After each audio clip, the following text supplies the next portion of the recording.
Acho muito bom dia a todos e todas. Mais uma vez, a satisfação estar aqui com os estudantes do segundo ano do ensino médio. Vamos de mais uma aula de filosofia, essa manhã muito ainda agradável, né? Já que a temperatura está razoavelmente em uma boa marca, mas vamos lá então mais uma vez, professor Brandão, aqui do nosso canal de filosofia. Então, vejamos só, essa semana é a semana 2 do nosso PET 7, é a semana dedicada aqui ao conhecimento, ao acesso, ao contato, a um pouco da filosofia e da história de um dos grandes pensadores do Ocidente, que é o filósofo e santo católico Santo Agostinho. Então, rapidamente, vou dar uns dados biográficos para vocês que não estão ali no nosso PET. Santo Agostinho nasceu numa cidade chamada Tagaste, né, em 354, já da era cristã. Essa cidade hoje é chamada de Suquiarã, fica na Argélia, então ele é um argelino, ele é um africano, e nasceu com o nome de Aurelius Augustinus, em 354. O pai era um comerciante, ele era uma pessoa nobre que possuía terras, mas não era cristã, e a mãe de Agostinho, Mônica, que posteriormente também será reconhecida,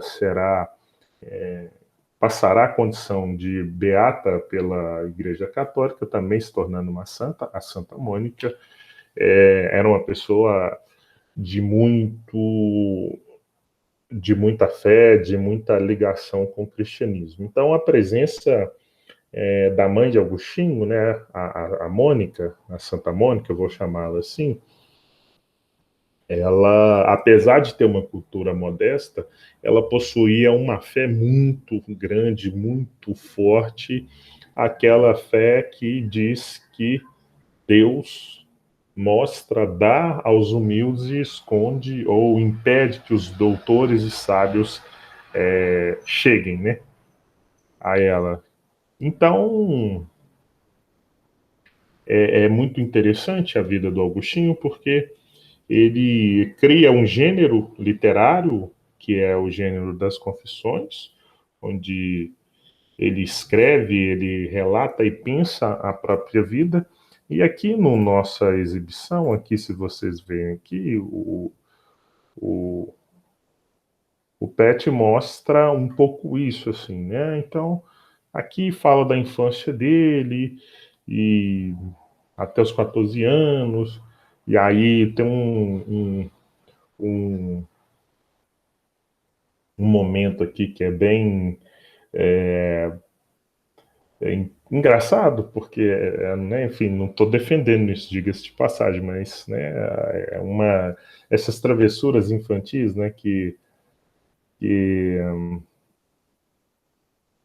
que toda criança, que as crianças faziam muito, né, quem morou no interior, na cidade pequena, mesmo aqui nas grandes cidades, na periferia, quando ainda nós tínhamos uma cidade com mais árvores, com mais variedade de frutas, né, nos quintais das residências, era muito comum adolescente pular o muro do vizinho para roubar manga, umas coisas assim, e o Augustinho fez um furto parecido com esse, roubou uma pera no pomar do vizinho. Apesar de não ter comido, ele diz que se sentiu muito mal e é um exemplo do pecado que ele tenta compreender ao longo da sua obra.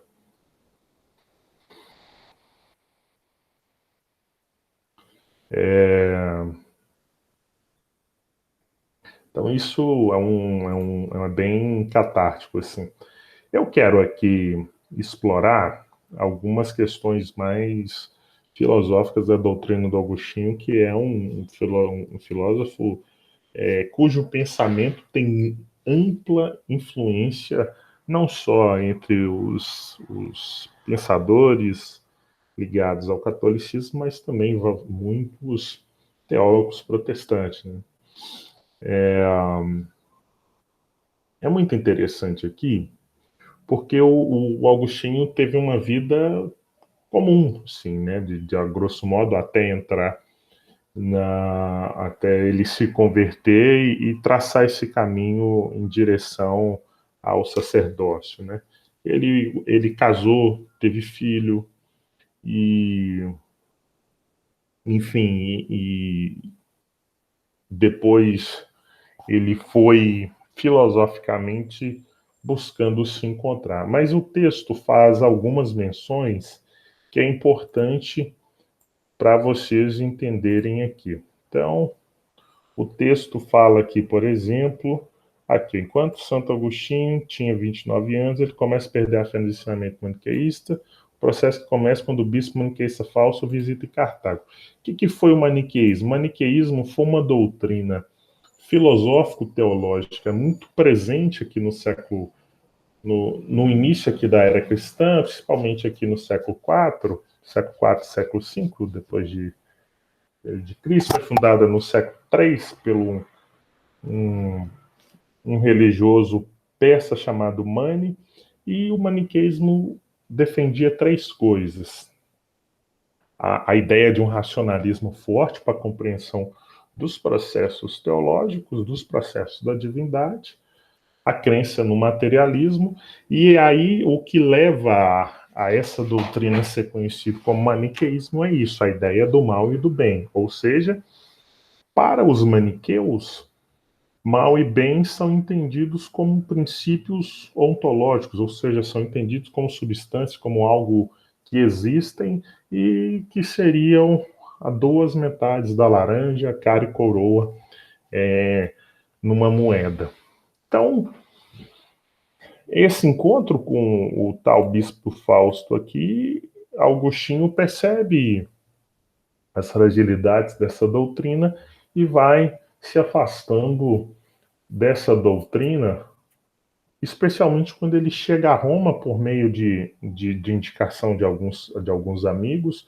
Ele passa a dar aula em Roma, né, como um filósofo, como um retórico. Ele era grande conhecedor da filosofia latina, principalmente de Cícero, e depois vai para Milão. Em Milão ele tem contato com um outro bispo muito importante, que também foi santificado também, que é o Ambrósio. E o Ambrósio era arcebispo de Milão, e Ambrósio tem um papel aqui muito importante na vida de Agostinho, porque Ambrósio vai mostrando para Agostinho a importância de se ler a Bíblia, e mais do que ler a Bíblia, a importância de ter conhecimento histórico, filosófico e teológico para interpretar o que está na Bíblia, ou seja, a importância de não tomar ao pé da letra o que está nas Sagradas Escrituras. E esse é um negócio assim muito interessante. Eu vou citar um trecho aqui do Giovanni Reale, onde que o Reale lembra a importância disso.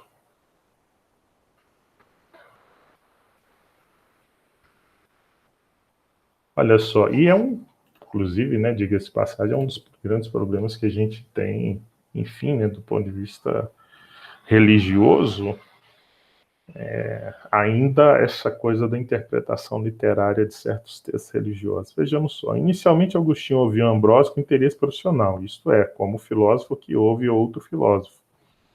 Mas como escreve ele nas Confissões, enquanto abria o coração para acolher a eloquência, nele entrava ao mesmo tempo também a verdade, mas só pouco a pouco, especialmente depois que ouvi expor e frequentemente resolver passagens obscuras da Antiga Escritura, que eu entendia ao pé da letra, permanecendo sem saída. Então, Agostinho mostra a importância de se ter conhecimento para ler a Bíblia. Um outro elemento filosófico aqui importante da doutrina de Agostinho que vai aparecer aqui no nosso PET. Eu não gostei da organização desse texto, assim, para ser sincero com vocês. Acho que tem muita informação importante sobre Agostinho, mas ele está um pouco descontextualizado. Conceitos importantes como do maniqueísmo, como do neoplatonismo, que nós vamos falar agora, também não são dados com clareza, e isso me parece dificultar bem o nosso entendimento aqui. Então, uma outra influência importante aqui na vida de Agostinho é o neoplatonismo. Neoplatonismo que é inspirado na filosofia de Platão, sobretudo Plotino, né, que é o grande filósofo neoplatônico desse início aqui da era cristã, e aí é uma mistura, uma aproximação, na verdade, da filosofia platônica com a filosofia cristã. O que vai ter aqui de importância aqui nessa aproximação entre Agostinho e o neoplatonismo? Deixa eu voltar no Rialli aqui para que vocês possam, para que a gente possa se localizar e compreender melhor essa aproximação entre Agostinho e o neoplatonismo. Então, tem algumas questões que são muito caras aqui na filosofia platônica. Então, por exemplo, a questão no modelo platônico, na filosofia platônica, nós temos o ápice da filosofia de Platão no mundo inteligível, a ideia do bem. Então, tudo que existe no mundo, segundo Platão, existe como ideia, porque as coisas materiais que existem, na verdade, são cópias das ideias das ideias imateriais imutáveis no mundo imaterial, no mundo das ideias. E no mundo das ideias, a principal ideia é a ideia de Deus, é a ideia do bem para a ideia do bem para Platão, a ideia de Deus aqui para os neoplatônicos cristãos. Então tem essa aproximação sim muito interessante entre Platão, entre o platonismo e a filosofia aqui de Agostinho.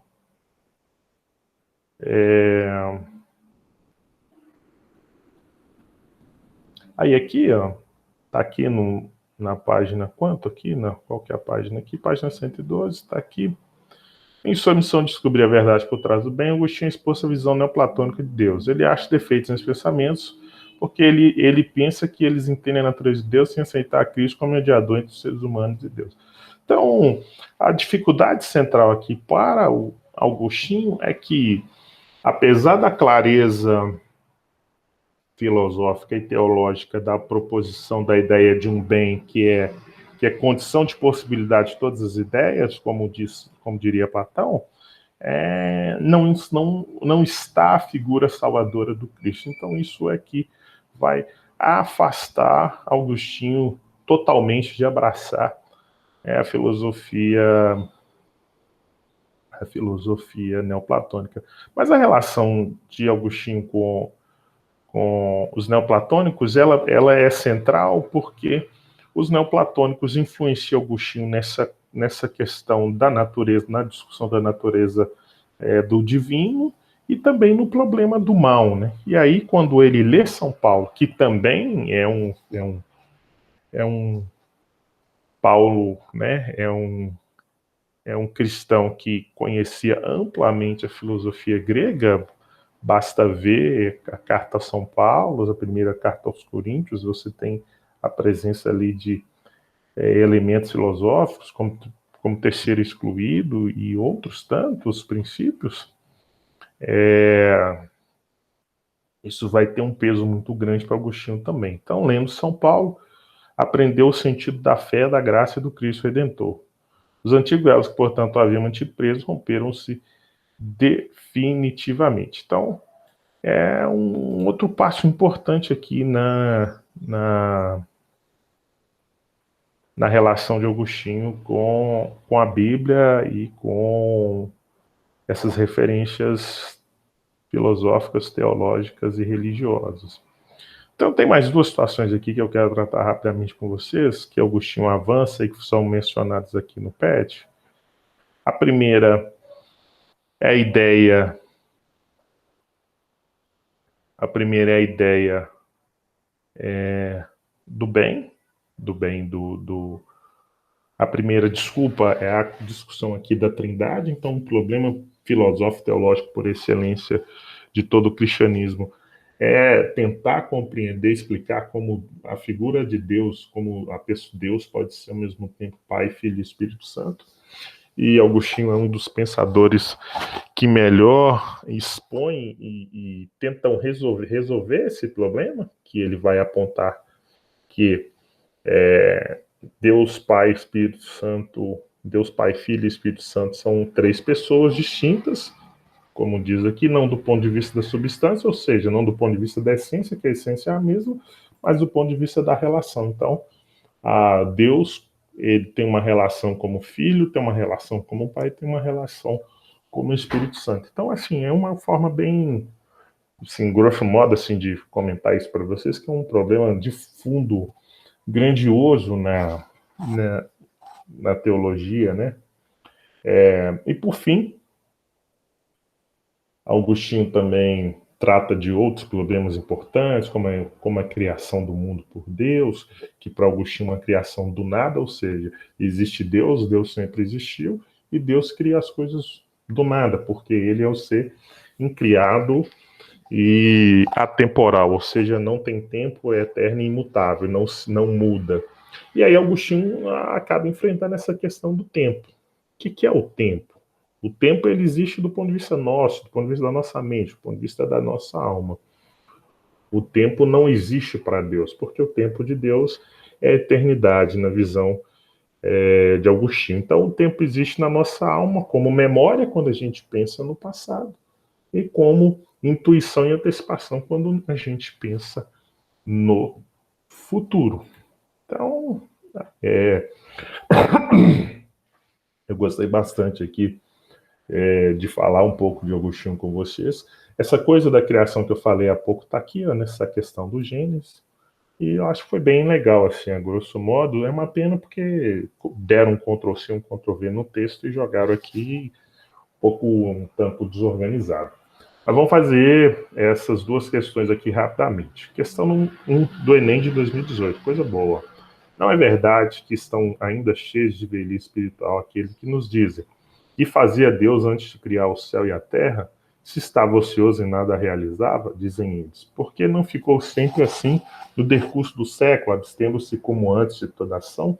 Se existiu em Deus um movimento, uma vontade nova para dar o ser a essas criaturas que nunca antes criara, como pode haver verdadeiramente eternidade se ele aparece na vontade que antes não existia? Então aqui o problema da criação do mundo e o problema da criação, a questão do tempo e da eternidade de Deus. Aqui. Uma questão bem interessante aqui. A questão da eternidade, tal como abordada pelo autor, é um exemplo de reflexão filosófica sobre a essência da ética cristã, a natureza universal da tradição, certeza inabaláveis da experiência, abrangência da compreensão humana, interpretação da realidade circundante, a essência da ética cristã. Isso aqui está diretamente relacionado a um dos elementos centrais aqui da ética cristã, que é a crença na eternidade e que Deus criou o mundo, como exposto no Gênesis, ex nihilo, né? Do nada. No Enem 2005 também caiu uma outra questão de Agostinho, se os nossos adversários, que admitem a existência de uma natureza não criada por Deus, o sumo bem, aqui a ideia do Platão, ó, quisesse admitir que as considerações estão certas, deixariam de proferir tantas blasfêmias como a de atribuir a Deus tanto a autoria dos bens quanto dos males, pois sendo ele fonte suprema de bondade, nunca poderia ter criado aquilo que é contrário à sua natureza. Tem o problema aqui do mal, né, da existência do mal, que a gente falou rapidamente ao longo do texto, e vamos ver aqui, que é um negócio bem legal. Para Agostinho, não se deve atribuir a Deus a origem do mal, porque o próprio texto já dá a resposta. Prestem bem atenção.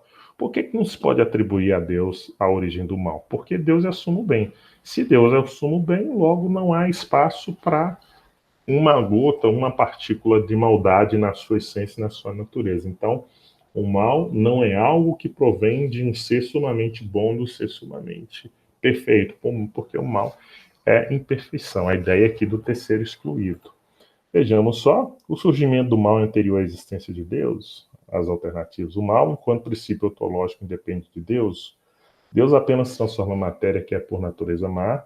Por ser bom, Deus não pode criar o que lhe é oposto ao mal. Deus se limita a administrar a dialética existente entre o bem e o mal. Aqui, ó. Por ser bom, Deus não pode criar o que lhe é oposto ao mal. Qual que é a origem do mal? Para Agostinho, filosoficamente, o mal não existe. O mal ele é derivado da natureza humana, que é uma natureza imperfeita, ou seja, é a ausência por excelência do bem. Ok? Então, foi um pouco isso aqui. Eu gostei bastante aqui de falar de Agostinho. Espero que vocês também gostem. Então, leiam aí o texto do nosso PET. Vamos continuar nosso próximo encontro para a terceira semana já do PET 7 Filosofia. Forte abraço e até lá.